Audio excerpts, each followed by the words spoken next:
Koduvayur MMSB സ്കൂളിൽ സ്വാതന്ത്ര്യദിനാഘോഷം നടത്തി school manager MS Sivaprasad പതാക ഉയർത്തി. കൊല്ലങ്കോട് സബ് ജില്ലയുടെ ചരിത്രത്തിൽ ആദ്യമായി USS വിജയം കൈവരിച്ച 18 കുട്ടികൾ, 2 LSS വിജയികൾ എന്നിവരുൾപ്പെടെയാണ് ആദരിച്ചത്.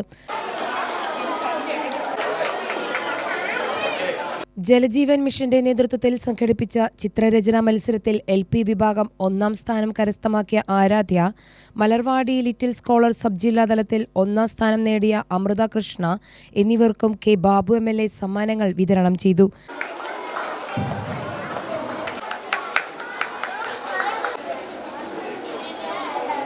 ഈ രാജ്യത്തിലേക്ക് ബ്രിട്ടീഷുകാർ കച്ചവടത്തിന് വേണ്ടിയാണ് വന്നത്. എന്തിനു വന്നു? ആ കച്ചവടത്തിന് വേണ്ടി അവരുണ്ടാക്കിയ സ്ഥാപനമാണ് ഈസ്റ്റ് ഇന്ത്യ കമ്പനി. എന്താ കമ്പനിയുടെ പേര്? 1757 ആണെന്നാണ് എൻ്റെ ഒരു ഓർമ്മ.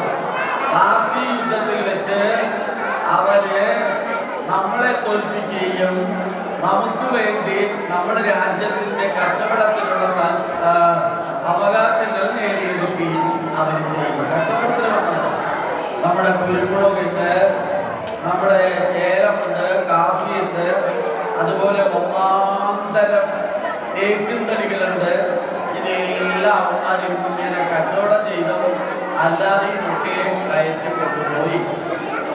അങ്ങനെ പോകുന്നത് ശരിയല്ല എന്ന് പറഞ്ഞ് ഒരുപാട് നാട്ടുരാജാക്കന്മാര്, ഗാൽസി റാണിയെ പോലെ, പഴശ്ശി രാജയെ പോലെ നിരവധിയായ നാട്ടുരാജാക്കന്മാർ അവർക്കെതിരെ സമരം ചെയ്യുന്നു. സ്കൂൾ മാനേജർ MS ശിവപ്രസാദ് ദേശീയ പതാക ഉയർത്തി. പ്രധാനാധ്യാപിക Sheeja, ward member PR Sunil, PTA president Haridas, M Nisha, Jayasree എന്നിവർ സംസാരിച്ചു. മധുരപലഹാര വിതരണവും നടന്നു. UTV news, Palakkad.